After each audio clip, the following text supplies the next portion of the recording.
Tonight's prom looks set to be unlike anything that you've seen or indeed are likely to see this season.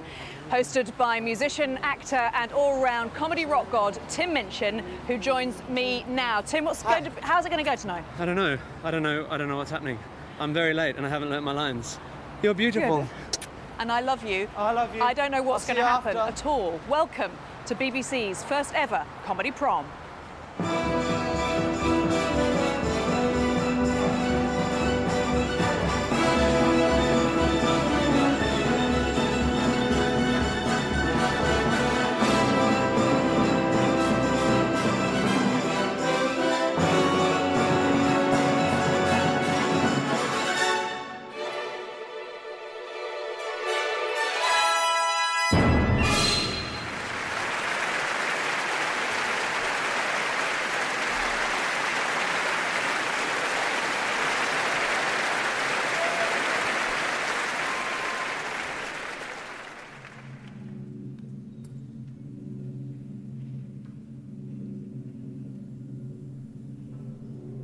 I sit here as for 20 years I've sat, wearing my music critic's hat.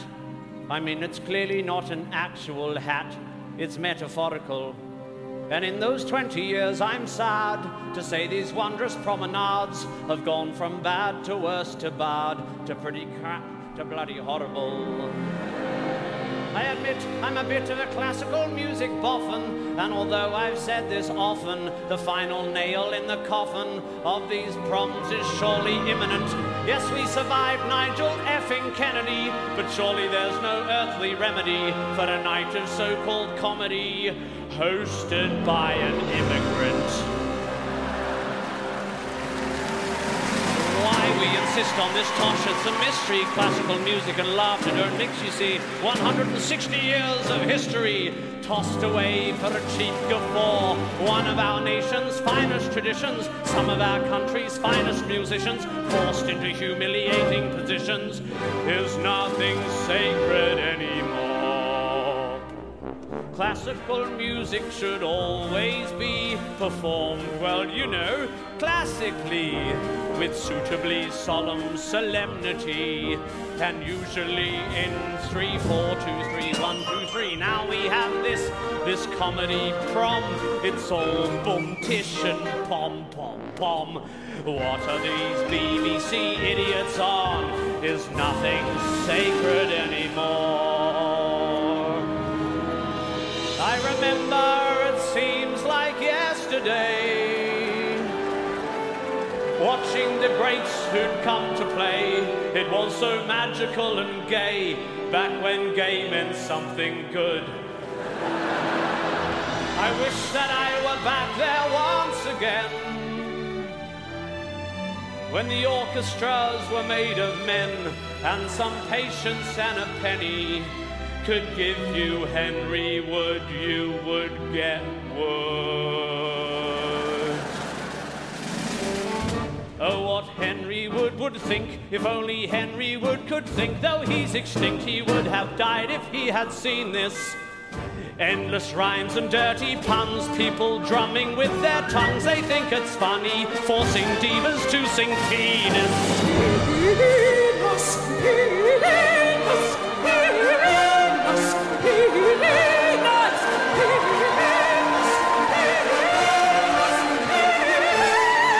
get off! Penis muffins for opera! I remember, it seems like yesterday, when conductors were bearded and grey. This little twerp is not yet shaving, or even looking at the score. Is nothing sacred anymore? We used to care about the art. I mean, honestly, look at this violinist chart. It actually says fart. Is nothing sacred anymore?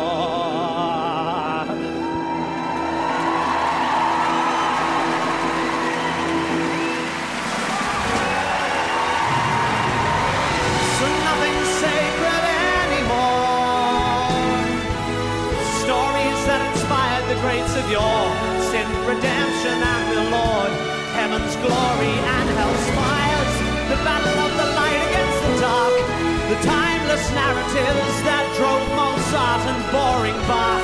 We no longer give a fuck, 'cause nothing's sacred, praise the Lord.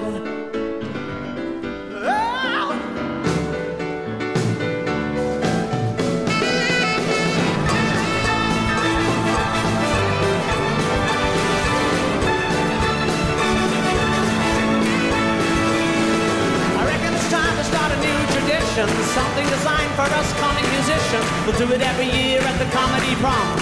It'll be a ritual from now on. At the end of the night, right? Listen up before they kick us out. Start packing up. I reckon all you peasants in the cheap seats should take off your clothes and ride naked on the floor while a member of the royal family plays the tune to Doctor Who on a guitar. Yeah. Seemed reasonable at the time. Welcome to the planet's first comedy prom. Go insane.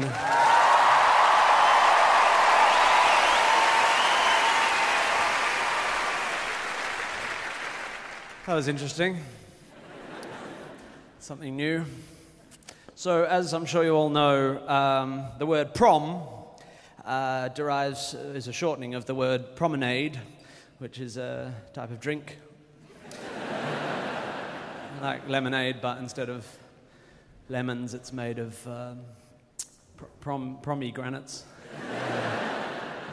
The pomegranate, as you know, of course, is a fruit, the flesh of which is the same color as your liver, because it's named after the Greek myth of Prometheus, who was punished by Zeus for stealing fire, and his punishment was to be tied to a rock for eternity. That's where the granite comes from, in pomegranate. And the eagles were sent down to peck out his liver, therefore pomegranate, and the drink promenade, which Henry Wood loved. Apparently, Henry Wood loved. I mean, you could ask him, but he loved promenade, and thought it was very nice and fizzy, and therefore he named his series of classical concerts after.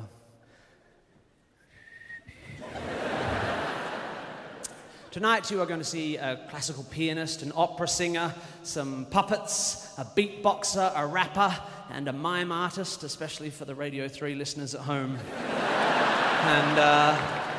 And me, Tim Minchin, who's been engaged on the promise that I won't... oh, thanks. A few people just realised it was me. I've been engaged on the promise that I won't swear or talk about Jesus or mention the riots. Damn. Because this is a promenade and we want to keep it fizzy. Your first guest tonight was, in the early parts of this century, a successful rapper. He played with people like Mark Ronson, Lily Allen, and the late Amy Winehouse. In 2008, he turned his hand to comedy, and he now plays with the likes of me. Interesting career move. Please welcome the absolutely lovely and hilariously funny Doc Brown.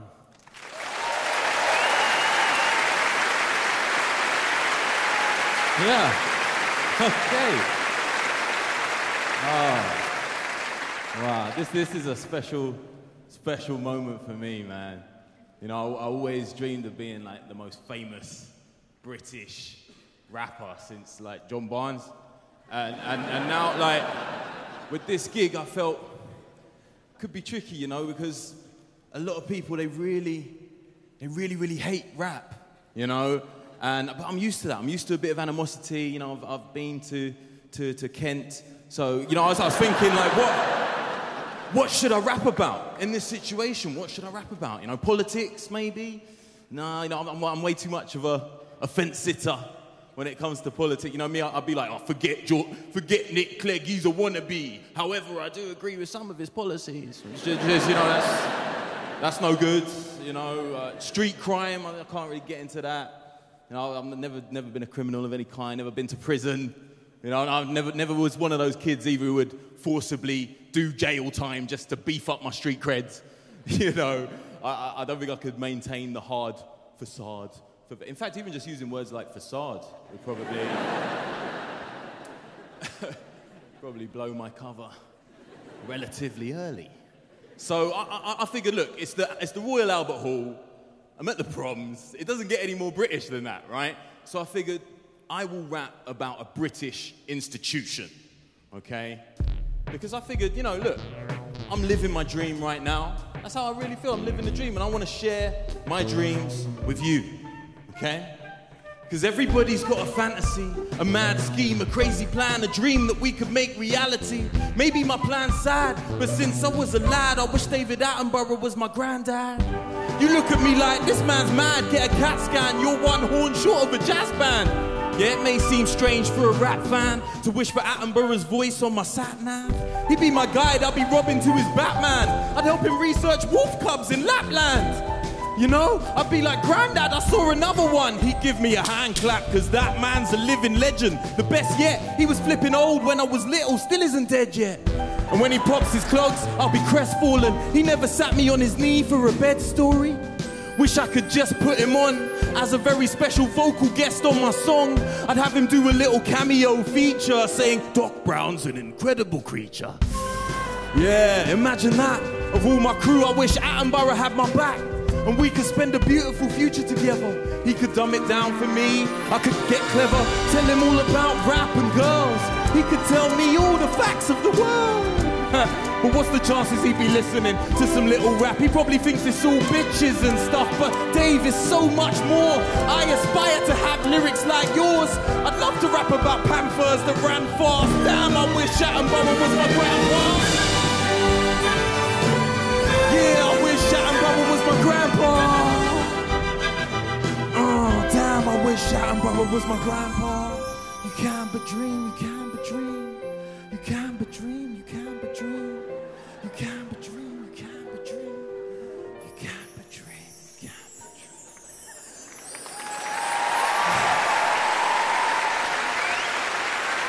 Yeah.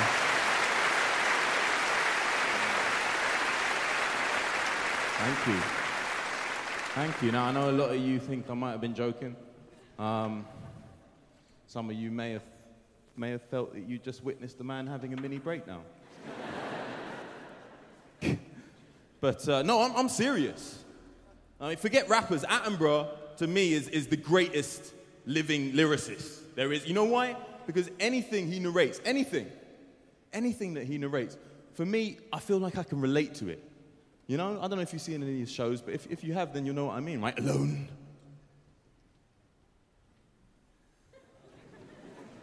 Alone.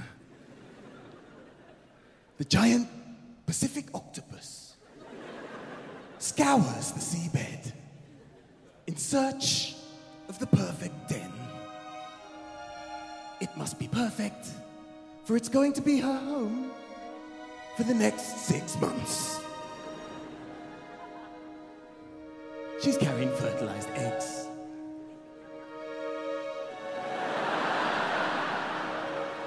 And now, happy and settled, she lays them. 100,000 of them. Over the next 6 months, she carefully tends to her brood, never leaving the den for a moment. Thus, unable to leave, she is starving. Many of these young will not reach adulthood, but she's given them the best possible chance. Her final act of devotion, gently blowing warm water over the surface of the eggs to encourage them to hatch. And after a long and lonely vigil, she is dead.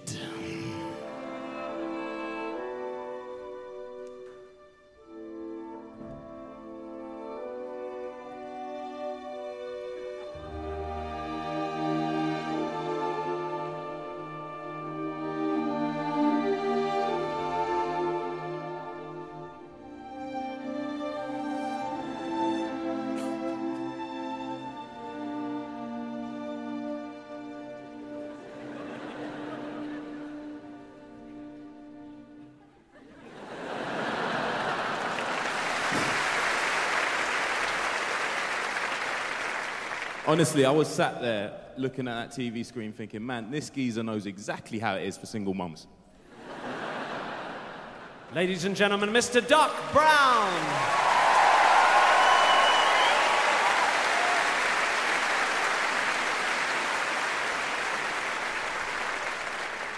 Our guest conductor is no stranger to the proms, having performed in front of 30,000 people on the last night of the proms in Hyde Park. Give it up one more time for Sue Perkins.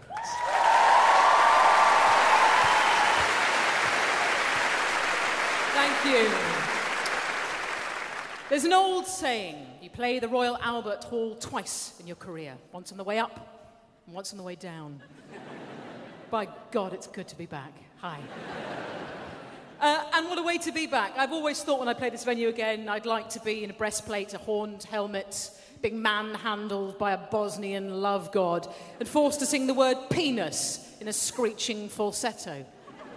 And that, for me, really sums up what Radio 3 is about. Excuse me, Sue. Sorry, ladies and gentlemen. Hello. Hello. Hi. I'm being heckled by a woodland creature. I am Nelson the Fox, Right. from BBC Three's Mongrels. Oh. Now, could I just say, Sue Perkins, huge fan. Oh. Enormous fan. Thank you. I've seen all your work.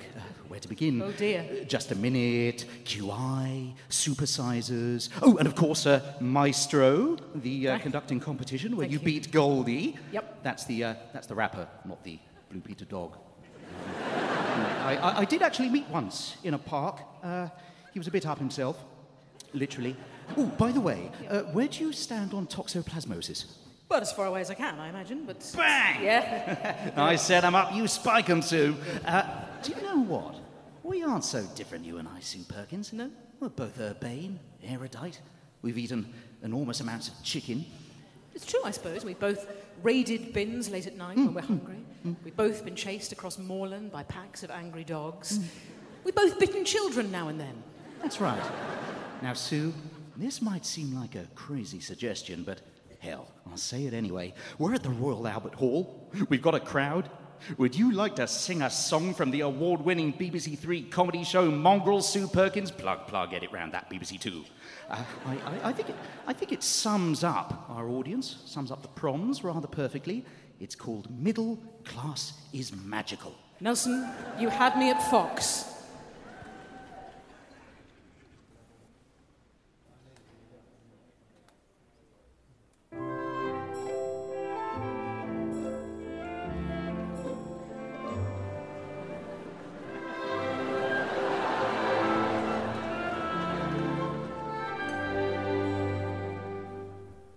Middle class is magical, a safe world free from strife. Let bad things happen to other folk while you read country life. Buy an Arca, wear a monsoon dress, get your food from M&S, own an iPhone, watch Bear Grylls, take antidepressant pills. Middle class is magical, drive a 4x4 to school. Keep 3 sorts of hummus in your fridge, bake over your downstairs loo. Learn to salsa, ski and Verbier. Drink too much chili and Chardonnay. Ignore the homeless, don't mind burgers. Condescend to migrant workers.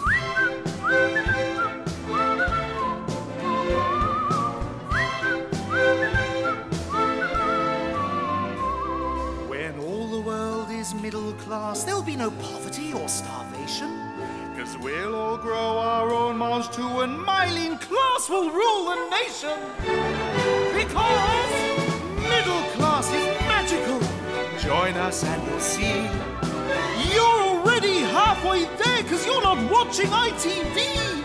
Yes, middle class is magical. What matters is what we wear. Let's pay someone else to do the difficult jobs while we work on our hair. Middle class is magical, yeah.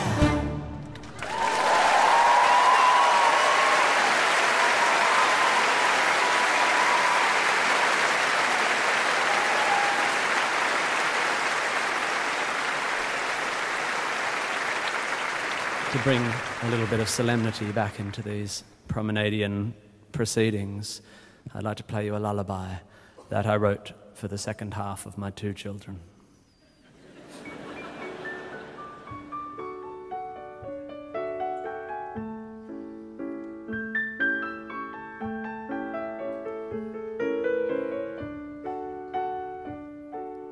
Sleep, little baby, sleep now, my love. The Milky Way shining high up above. When you grow up, you will learn all that stuff. But for now, close your eyes, close your eyes. Sleep, little baby, try not to squawk.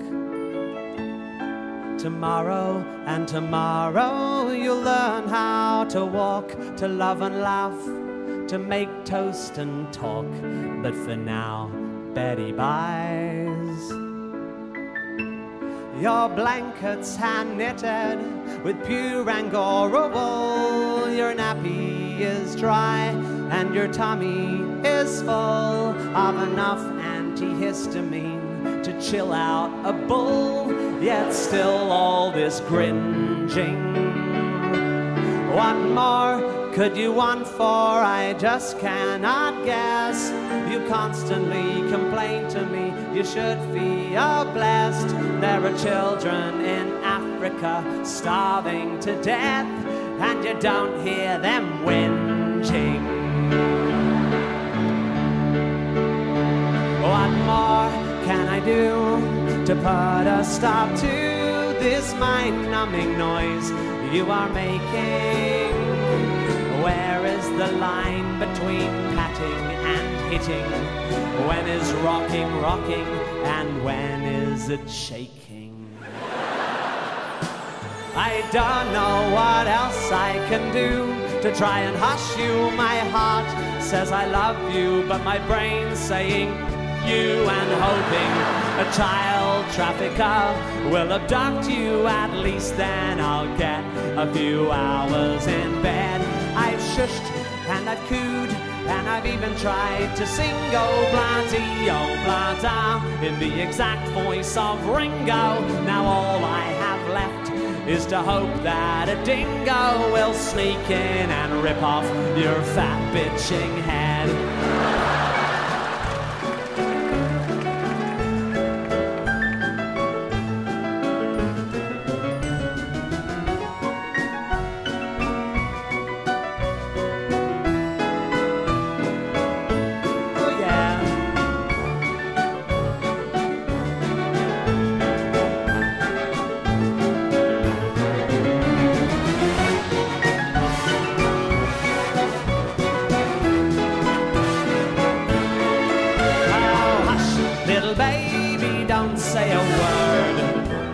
Papa's gonna buy you a mockingbird in the hope you get avian flu. The nice folk in A&E will take care of you.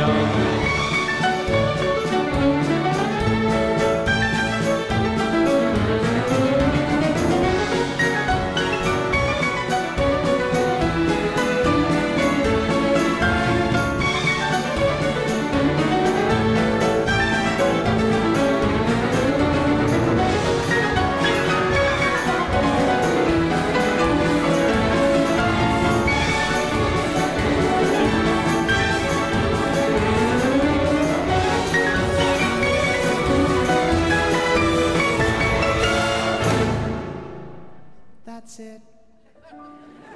Close your eyes. Shh, not a sound. I can barely see your tiny belly moving up and down. One thing they don't mention in the parenting book: your love for them grows the closer to dead they look.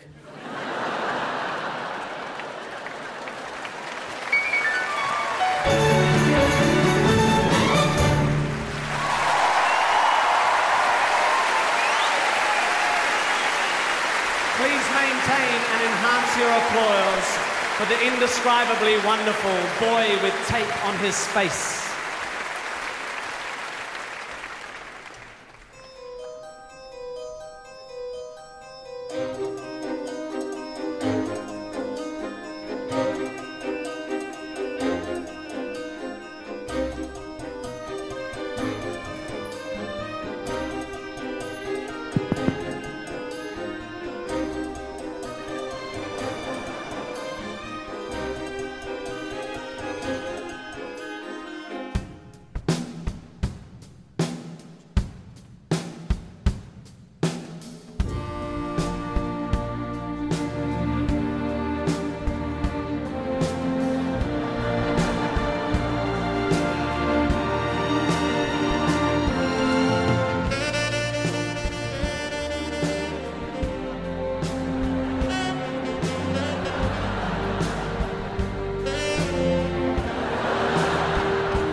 don't suppose I'll get many more opportunities to do that.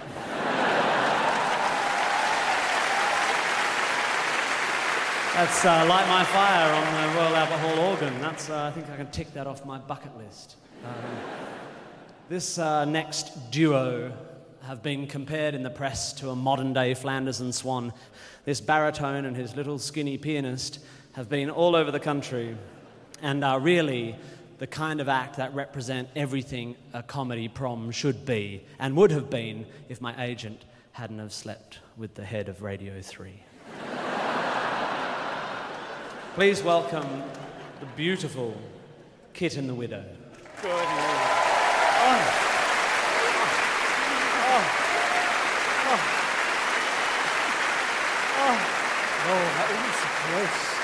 Lavatory seats, toilet plunges. I mean, I know the vandals are at the gates, but Henry Wood must be spinning in his grave. Listen to that hum, we can hear him. Are we in the right place? Well, no, are we in that? Because there should be a fountain. Somewhere here there should be a fountain. Oh, what's happened to the fountain?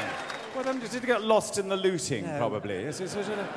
No first down market and now no fountain. Do you think we could help by trying to raise the tone? Raise the musical bar. This is the Albert Hall, for God's sake. These are the proms. My plan is we should include some music by the man who is, I think, probably without question, the greatest composer alive in this country. In this country and Europe and the world. Intergalactically. Intergalactically. His brother was playing his cello in this... Oh, yes, some dreary bits of Holst. There was a little bit of that, but that's not the same. It's not the same. It's not the same. I refer, of course, to Sir Andrew Lloyd Webber, may his tribe increase.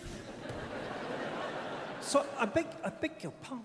He's not Sir Andrew Lloyd Webber. His name is Lord Lloyd Webber. Lloyd Webber. Yes. I am not worthy. I am not worthy. I am not worthy. These things are terribly important. They are. And since we seem to be chasing the Saturday night ratings, what better than to place...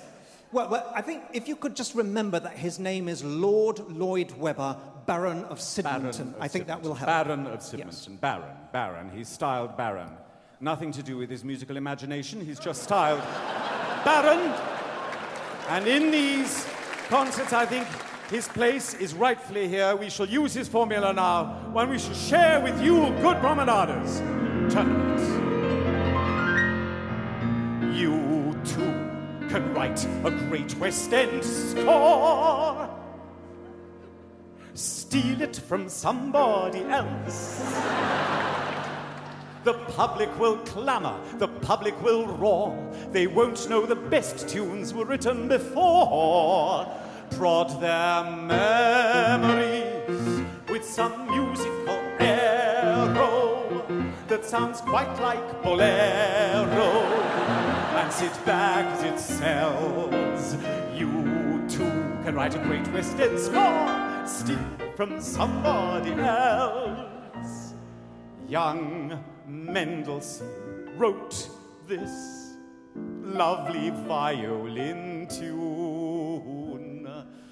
I don't know, but I love it.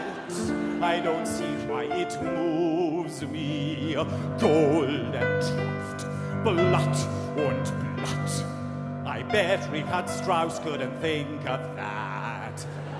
Open up your mind, let your fantasies unwind, and if Puccini's Fanciulla sounds the same, safer that than rip off La Boheme. You too can write a great West End score, steal it from somebody else. It's very easy. Don't think it's strange. All you need is a good piece by Bach, and no one will know once you've made the odd change. It's an illusion. It's not as original as they all claim. It's the prelude in C all the time. But the royalties still stay the same. Voll-tempered Klavier, Fugue in E major, sung high by Michael Ball. Love changes bugger all.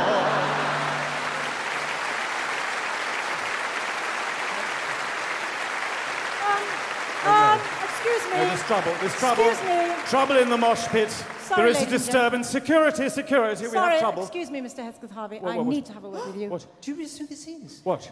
It's Bullock. It's the Bullock! There's a rogue Bullock. Do we have a matador in the house, ladies and gentlemen? The leading Wagnerian soprano of her generation. What are you doing down there? Never mind all that. I need to have a very strict word with you two. So I you one of them? I cannot concentrate when you're dressed like that. Excuse me. What is this? Trousers? Trousers at the Albert Hall. Darling, the thing is, you're a soprano. And you're dressed like a mezzo. Excuse me. Excuse me. Do I look like the sort of girl who's about to break into a da capo aria? Let's only hope not. Now look. Can I just say, aren't you 4 weeks early? Well, yes, I'm just getting a bit of practice. She's doing the last night, ladies and gentlemen. Yes. This is it. Exciting. Oh, look. But meanwhile, Yes. I've got the most marvellous Sondheim song here, and I think we should do it. A make up for Sondheim what song you've to been do saying. now? Absolutely. I can't wait. Which one? Oh, This one. Oh, look, Susan Bullock. Ladies and gentlemen, the leading Wagnerian soprano of her generation will now deliver, by Stephen Sondheim and Mary Rogers, The Boy From.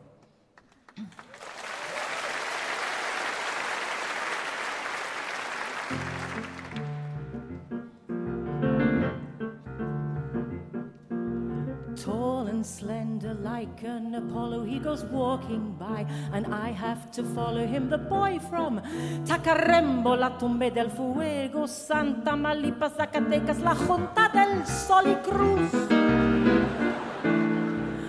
When we meet, I feel I'm on fire, and I'm breathless every time I inquire how are things in Tacarembo, la Tumbe del Fuego, Santa Malipa, Zacatecas, la Junta del Sol y Cruz.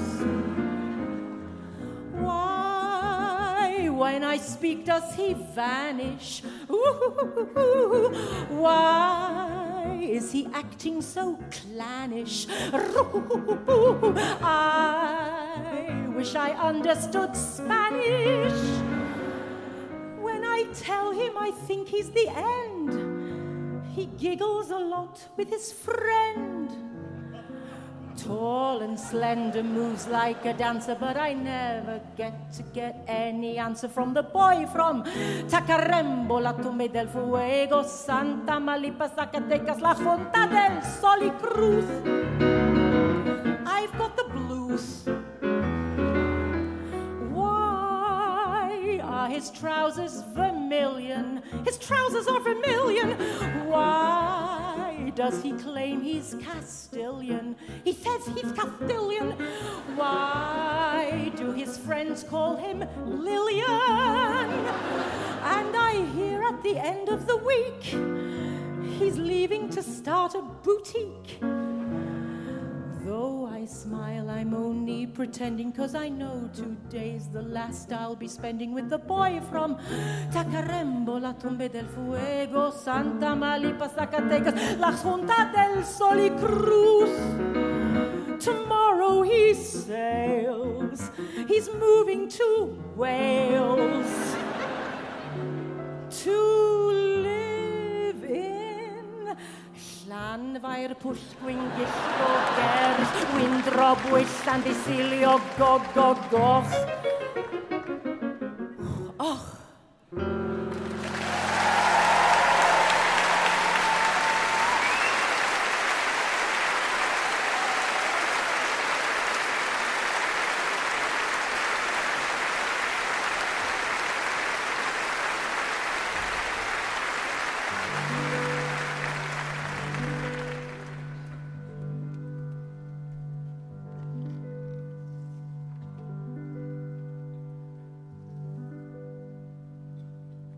Fairy liquid squeegees and dismembered brollies, Coca-Cola cans and rusting shopping trolleys, several discarded single black Doc Martens, hordes and hordes and hordes of old McDonald's cartons, half a Fiat 126 to claim the insurance, prophylactics way beyond mankind's endurance, Tesco bags and bits of orange nylon rope, and look, there are bottles labeled Cherryade and Rocket Thunder, empty packs of cigarettes and Golden Wonder, toys that you get given free at service stations, plastic fobs from Henley members' reservations, orange peel and Castrol Super Lube containers, Baco foil and Adidas athletic trainers, double blade disposable blue razor blades, and look, there are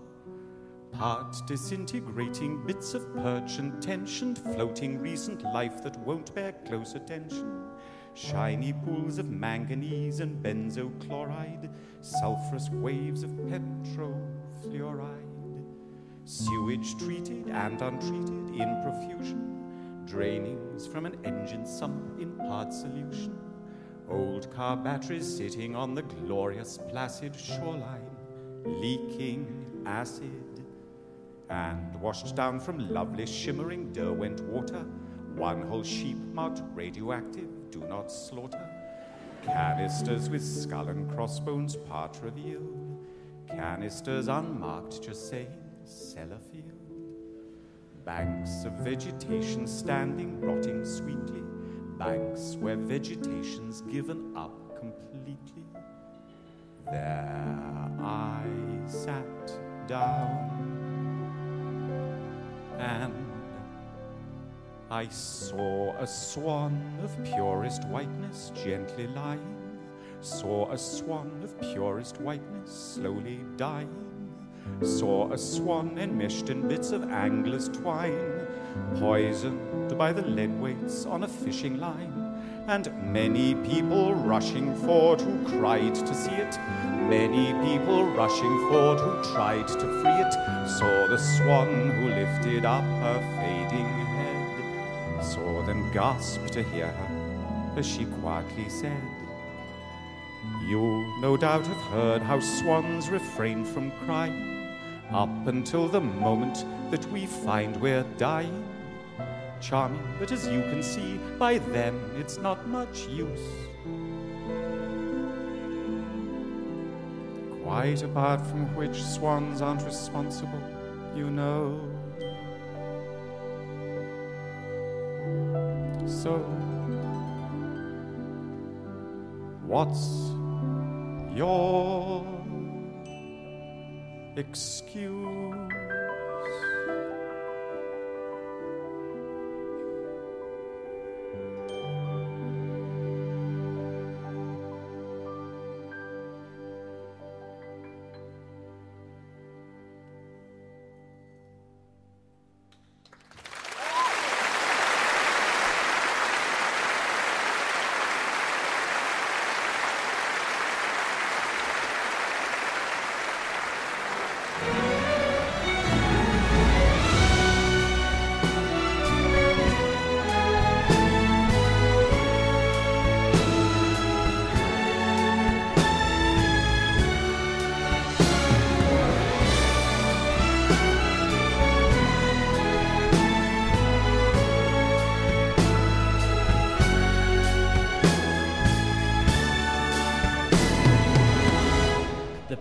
The incredible pianist Danny Driver and the conductor Andrew Litton are both world-renowned artists working at the very top of their field. It says in my notes that Danny was to play Grieg's famous piano concerto in A minor, but I met the conductor Andrew in the loo just during interval, and he was wildly waving his baton about and exclaiming that he was definitely conducting the Tchaikovsky. But either way, please welcome Danny Driver and Andrew Litton.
Danny Driver and Andrew Litton with the famous Concerto Populaire by Franz Reisenstein.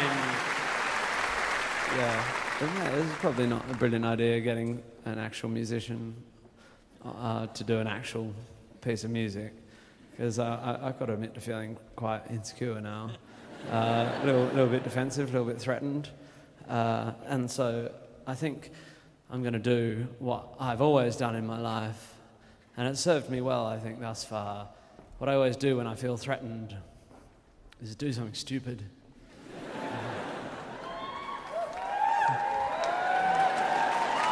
I got a box full of stupid people just to support me.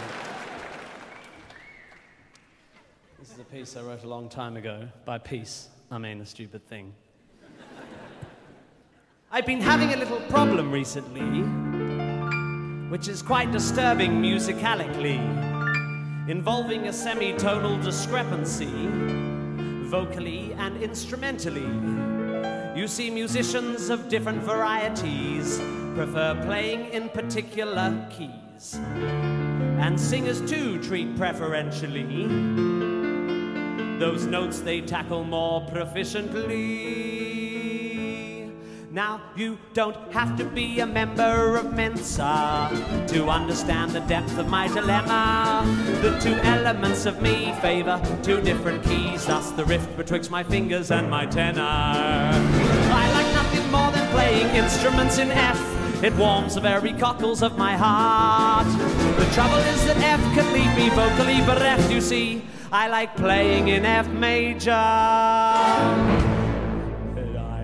Singing in F sharp, F sharp, F sharp. I refuse to be beholden to my hands. I don't see why my larynx should give in to their demands. I'll not be forced to compromise my art. And so I'll just keep playing in F major and singing in F sharp, F sharp, F sharp. I'll keep playing in F major, but I'll keep singing in F sharp.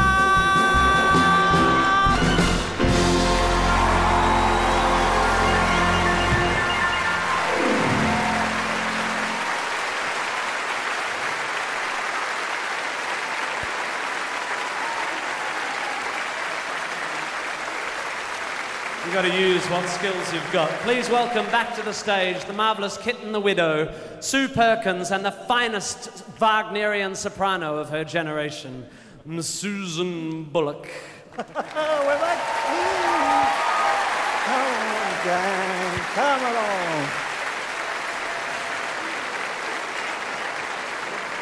We are going to falsetto in this number. Do whatever is necessary. Adjust, get your friends. Because we are to go up. But on this Comedy Prom program, we couldn't possibly not have the greatest comedy song ever. The most famous ever. By Flanders and Swan. No. You know exactly what is coming. Do you know this one, Sue? I can't sing. No. Well, of course you can. Can you look like a hippopotamus then? Yes. Right. Can I sing with you? Could we sing together? Yes. That would be nice. It'd be very encouraging for me. It'd be a very beautiful moment. Are you all ready down? We're all ready, yes. We're all Are you ready, braced. Maestro We're braced, Jules? yes. Let's have this hippopotamus song.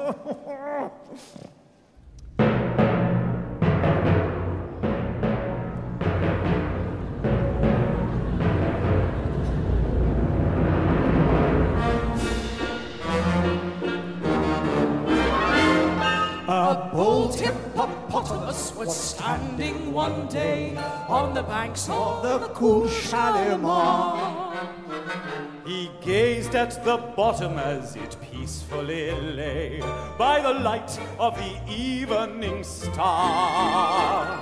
Away on the hilltop sat combing her hair his hippopotamine maid.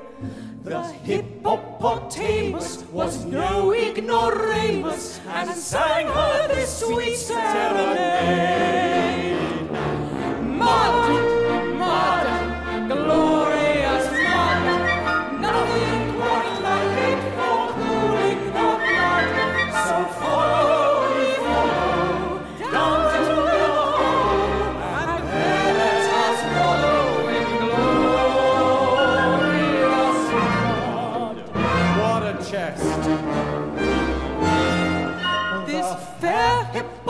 hippopotamus he aimed to entice from her seat On that hilltop above. As she hadn't got a ma to give her advice, she came tiptoeing down to her love. Like thunder the forest re-echoed the sound of the song that they sang as they met. His innamorata adjusted her garter and lifted her voice in duet. Falsetto! Mountain glorious land, nothing quite like it for cooling the blood. So far we follow, down to the hollow, and then let us follow in glorious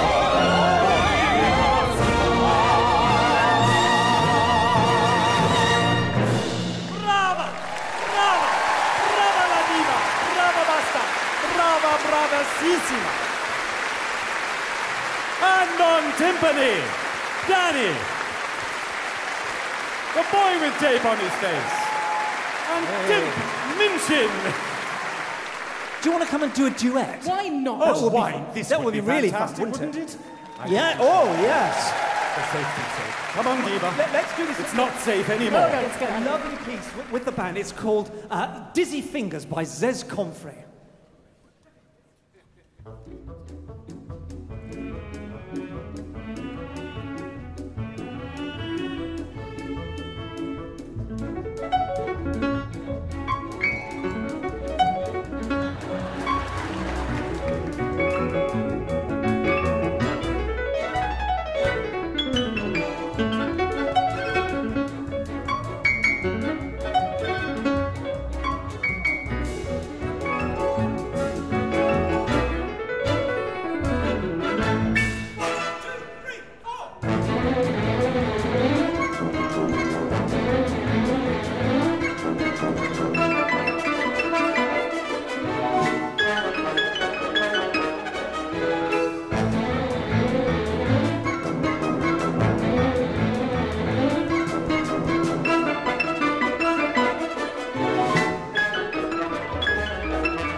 Dizzy Fingers.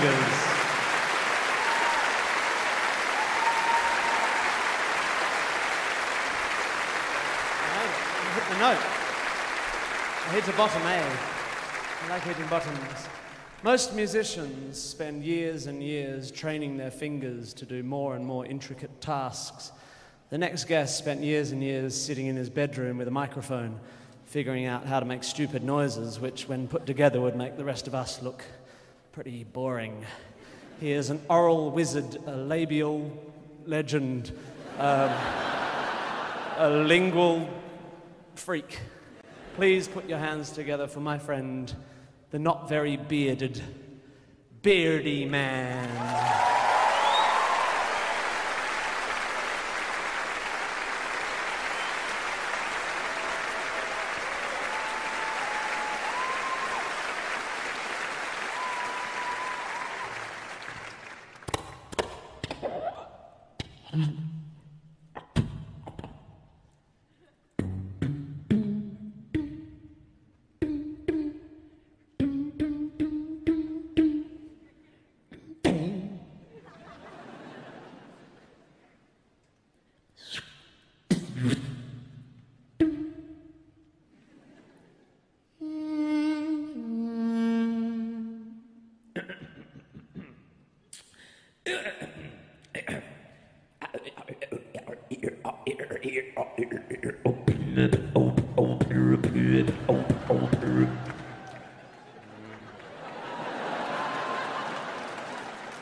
Ladies and gentlemen.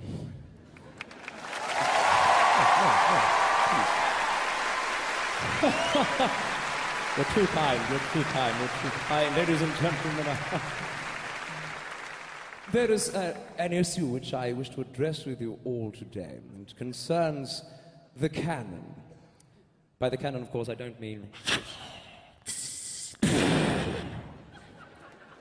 although that wouldn't be out of place at the proms. But, of course, the canon I'm referring to is the musical canon, that of the entire body of music which we take to be the hereditary of our nation. So, with your permission, ladies and gentlemen, I shall now do a certain thing which I've wrote, and it goes a little something like this. Check my lyrics. You see, ladies and gentlemen, all Baroque and classical and even the romantic composers oft were prone to dip their quill and then to frantically scribble every detail of their musical ideas on the manuscript before them, spurred in part by fears of being executed by their patron, usually a person with an empire and an army and some horrible perversion, needing music solely for their party or their sermon. Thus composers rarely chose to make experimental versions, which is shocking, really. But you know, it all really comes down to the simple fact that their benefactor always backed the dictum of the church, which said that certain chords were evil and all tunes should be inert, and pomp and ceremony went with any brief they were proffered, and many pen paeans to piety and odes to the absurd. But as you see, advances in technology have made it so that any sound conceivable may be facilitated almost instantly, where in the past composers would have waited just for a lifetime to see a new instrument created. Yes, but you see, My lords and ladies and those from the wider gene pool, I must stop this wretched song as it is whack and that means feeble, in a language you will never speak because you're all posh people. And if you ask me, I'll tell you that Pachelbel is evil, cause this song is so monotonous and boring and urbane, and it goes on and round and round and round and round again. So maddeningly cyclical and sickeningly plain, spiraling into infinity, a black hole in my brain. I do apologise if you were actually enjoying that, ladies and gentlemen. But I wasn't. It was doing my nut. All right, tell you what, here's a little something for you. How about a little bit of this, all right?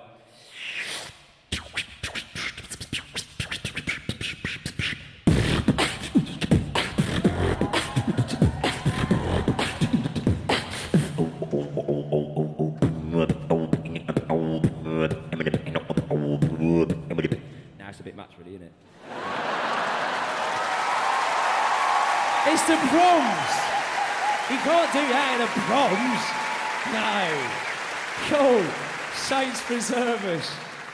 Grill me cockles or whatever it is, I don't know. Right, here we go. I think this will be a bit more appropriate for the environment. Here goes. Oh, can somebody give me a concert A, please?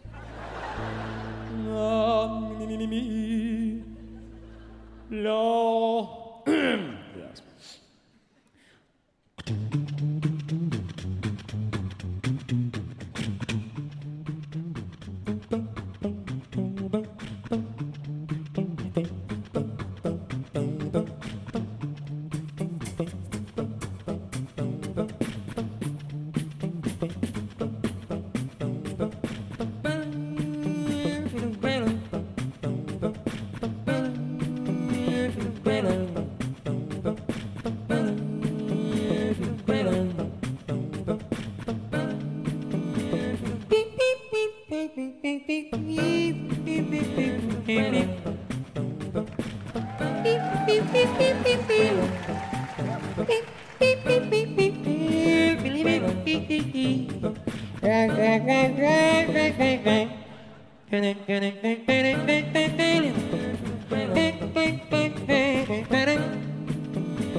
Here we go with a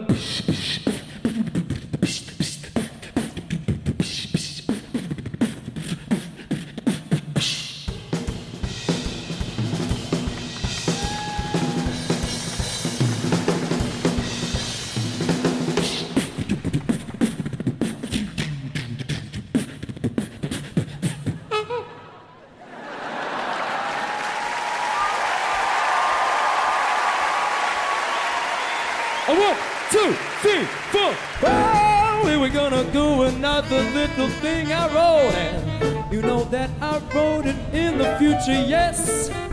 I know that you'll be impressed if you can hear the words that I want to get off my chest. It's really true. Can you hear what I'm saying to you? It's like all I want to do right now is tell you all that I don't know how. All I'm doing this from my mind. Yes, if you look closer you will find I didn't write any of this. It's coming off the top of my head, this, and that's why the next line won't rhyme at all, cause... Oh, 1, 2, 3, 4. Hey, yeah. I wanna tell you that it's been nice playing for you, but I gotta go and I adore you, and now it's time for me to say goodbye. And it's the stop, stop, stop, stop, stop. Need a 1, need a 2, and a 3, and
song, my last song.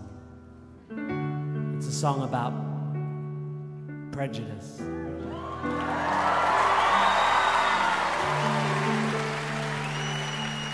And the language of prejudice. And the power of the language of prejudice. It's called Prejudice! In our modern free-spoken society, there is a word that we still hold taboo. A word with a terrible history of being used to abuse, oppress and subdue. Just 6 seemingly harmless letters arranged in a way that will form a word with more power than the pieces of metal that are forged to make swords. Swords. A couple of G's, an R and an E, an I and an N. To 6 little letters all jumbled together have caused damage that we may never mend. And it's important that we all respect that if these people should happen to choose to reclaim the word as their own, it doesn't mean the rest of you have a right to its use. So never underestimate the power that language imparts. Sticks and stones may break your bones, but words can break hearts. Couple of G's, unless you've had to live it. R and an E. Even I am careful with it. An I and an N. In the end, it will only offend. Don't wanna have to spell it out again.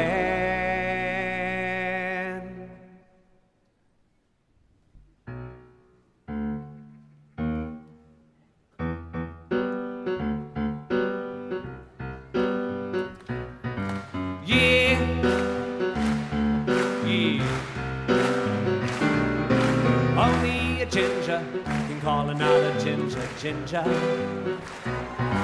Only a ginger can call another ginger ginger. So listen to me if you care for your health. You won't call me ginger unless you're ginger yourself.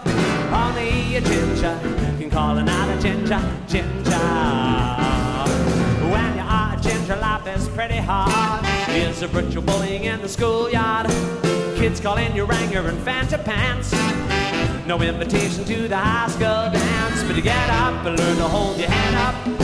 You try to keep it cool and not get fed up, but until the feeling of illness truly let up, then the word is ours and ours alone. Don't you know that only a ginger can call another ginger ginger? Come on, let me hear you say it. Only a ginger can call another ginger. Yeah, yeah. So if you call us ginger, we just might come unhinged if you don't have a fringe with at least a tinge of the ginger in it. Only a ginger can call another ginger ginger. Now listen to me, we're not looking for sympathy just because we're sensitive to UV. Just because we're pathetically pale, we do alright with the females. Yeah, I like to ask the ladies round for ginger beer, and soon they're running their fingers through my ginger beard and dunking my ginger nuts into their ginger tea, yeah, and asking can they call me ginger, and I say I don't think that's appropriate, cause only a ginger can call another ginger ginger. Sing Albert Hall, only a ginger. And all the ladies, they agree it's a fact. Once you gone ginger, you can't go back. Only a ginger can call another ginger ginger. Yeah, go you funky mother.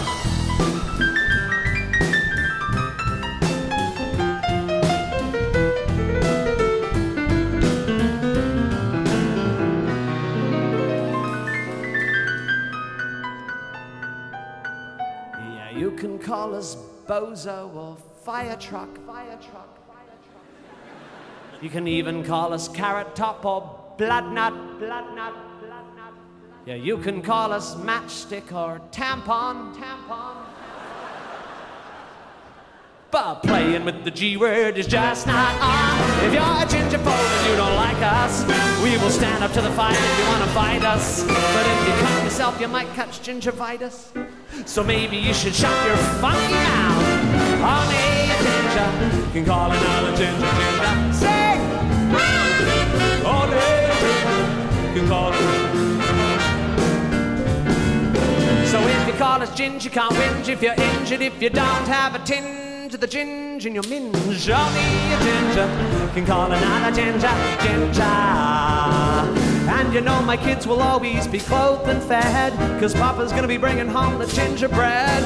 And they'll be pretty smart because they'll be well read. And by red I mean red and the other kind of red. Woo! Only a ginger can call another ginger ginger. Sing! Hey, only a ginger can call another ginger ginger. Just like only a ninja can sneak up on another ninja. Only a ginger, only a ginger, only a ginger.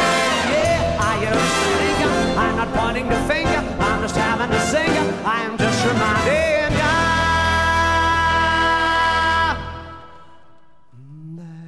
that only a ginger can call another ginger ginger.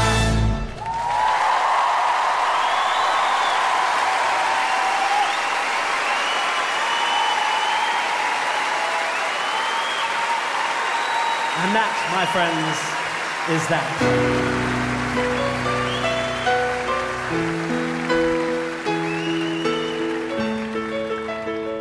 I hope you've had a wonderful night here at the Proms. I hadn't thought about what I'd say here. Yeah, go nuts. Go nuts!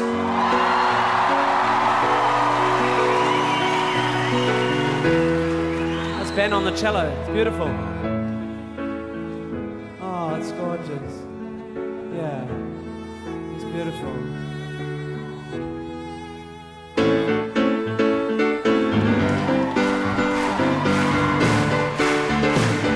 The BBC Concert Orchestra.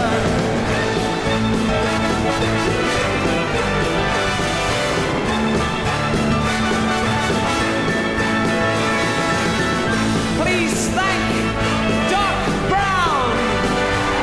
Thanks for not stereotyping me too. If you do, I will sell you drugs, then kill you. Yeah! Sue Perkins!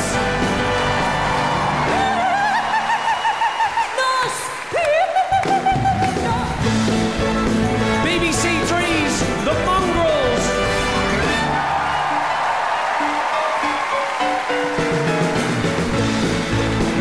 The boy with tape on his face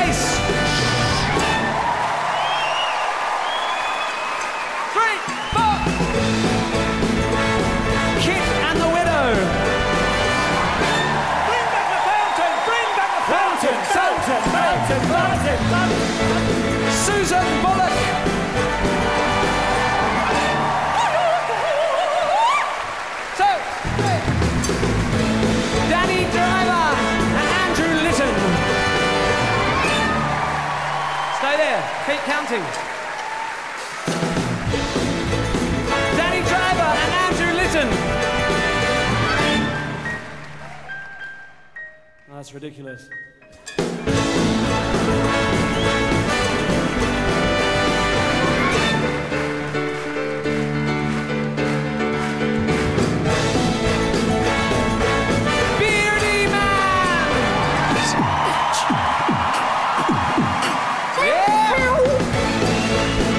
Jules, Buckley and the BBC Concert Orchestra. 1, 2, 3,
This has been your Comedy Proms.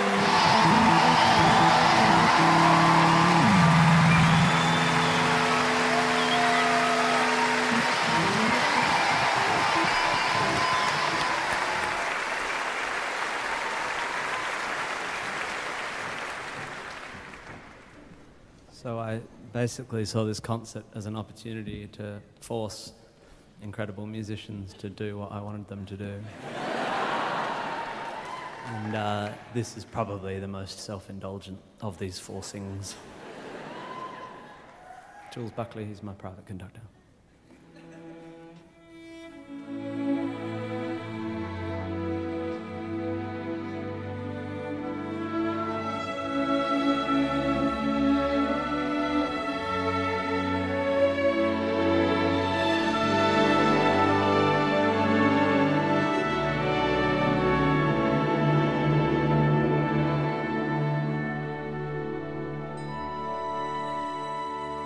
This is my earth, and I'm living in. It's 1/3 dirt and 2/3 water, and it rotates and revolves through space at rather an impressive pace, and never even messes up my hair. Here's a really weird thing. The force created by its spin is the force that stops the chaos flooding in. This is my earth, and it's fine. It's where I spend the vast majority of my time. It's not perfect, but it's mine. It's not perfect.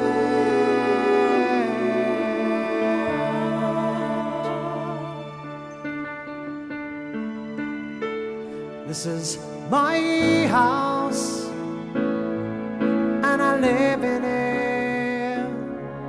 It's made of cracks and photographs.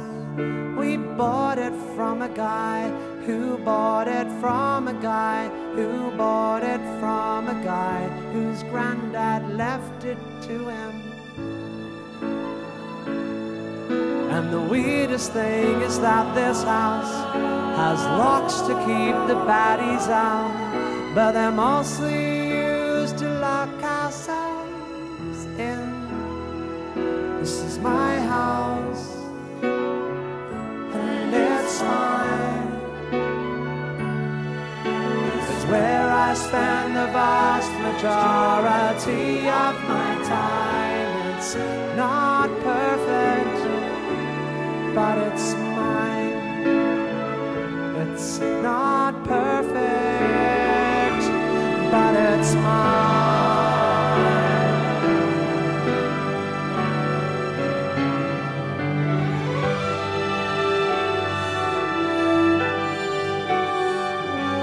This is my body, and I live in it.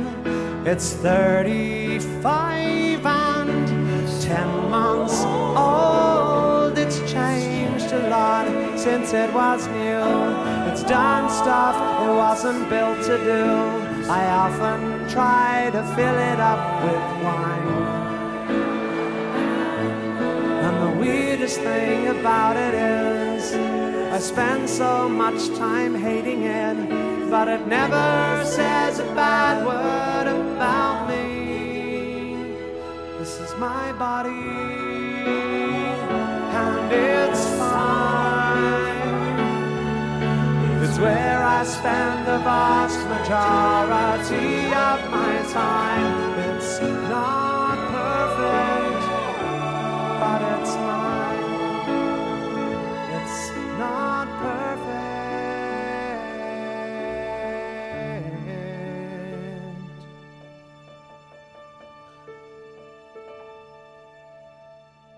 This is my brain, and I live in it. It's made of love and bad song lyrics. It's tucked away behind my eyes, where all my screwed up thoughts can hide. 'Cause God forbid I hurt somebody. And the weirdest thing about a mind is that every answer that you find is the basis of a brand new cliche. This is my brain. It's fine. It's where I spend the vast majority of my time. It's not perfect, but it's mine. It's not perfect, but it's mine. It's not perfect. I'm not quite sure I've worked out how to work it.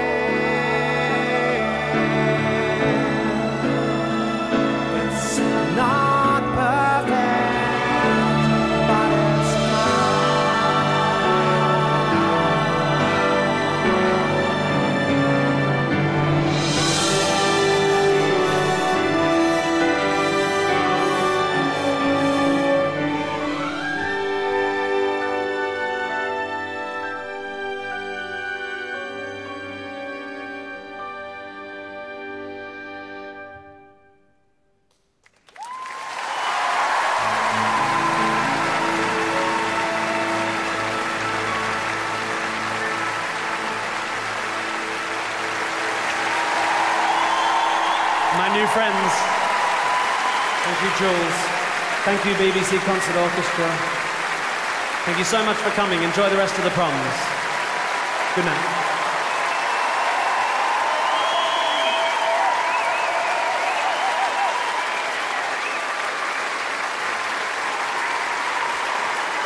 The BBC's first ever comedy prom.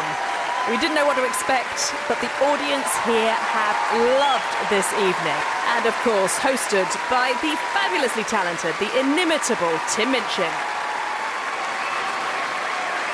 Tomorrow evening on BBC 4, there's another chance to see the charismatic Gustavo Dudamel conduct the Simon Bolivar Symphony Orchestra in a performance of Mahler's mighty Second Symphony. And I'll be back next Saturday on BBC 2 and BBC HD for an evening of unashamed glitz and glamour when John Wilson and his orchestra return to the Royal Albert Hall for a celebration of the golden age of Hollywood musicals.